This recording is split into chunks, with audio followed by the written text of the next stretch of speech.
Foundations of Amateur Radio.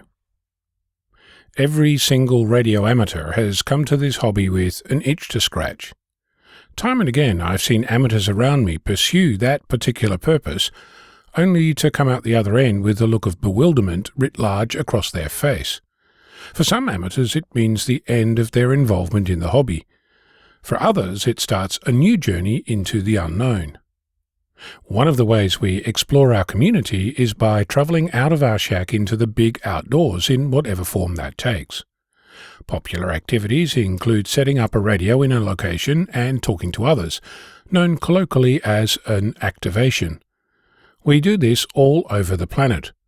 Perhaps the most recognisable of these is IOTA, or Islands on the Air, where a station is erected on an island and contacts are made. As amateurs, we cannot help ourselves and seem to have an insatiable need to measure our prowess. We do this by counting how many contacts, callsigns, countries, grid squares, or in this case, islands, we've managed to put in the log. If an island represents a new callsign, a new country, and a new grid square, the contact making will turn into a feeding frenzy that can last for days, especially if the station offers multiple bands and modes, making the effort all the more tempting. We don't stop with islands. Summits, with Summits on the Air or SOTA, are popular, as are parks, POTA, and even over a weekend, the International Lighthouse and Light Ship Weekend, or ILLW.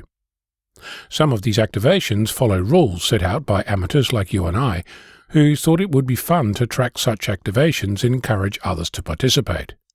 For example, IOTA World publishes a 4-page document outlining what's required for those on the island, activators, and those trying to make contact, or chasers.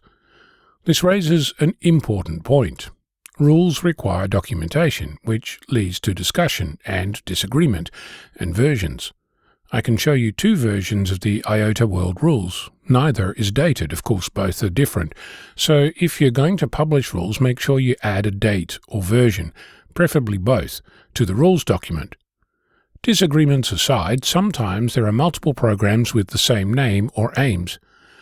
2 groups came up with the same idea and didn't know about each other, or a group in a different country wanted to run the show in a different way, and a new group was formed. I'm mentioning this because sometimes these groups are antagonistic towards each other and have forgotten that the whole point of this is to have fun. So what else can we activate?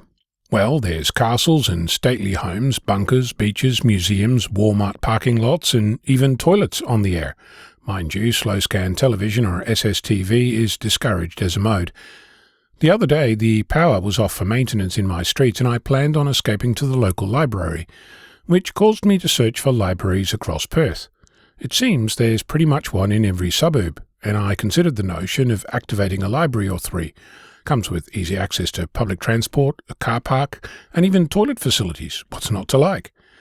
I wondered what might be a suitable exchange so it could incorporate the library itself, promoting amateur radio and libraries, 2 birds and all. I made a comment on mastodon.radio, and it turns out that Frank, Kilo 4 Foxtrot Mike Hotel, beat me to it several years ago.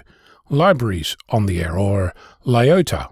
I've been hunting for a data set of libraries in Australia to give to Frank, but it's been slim pickings despite there being over 10,000 of them, apparently around 10% of those public. It raises another question.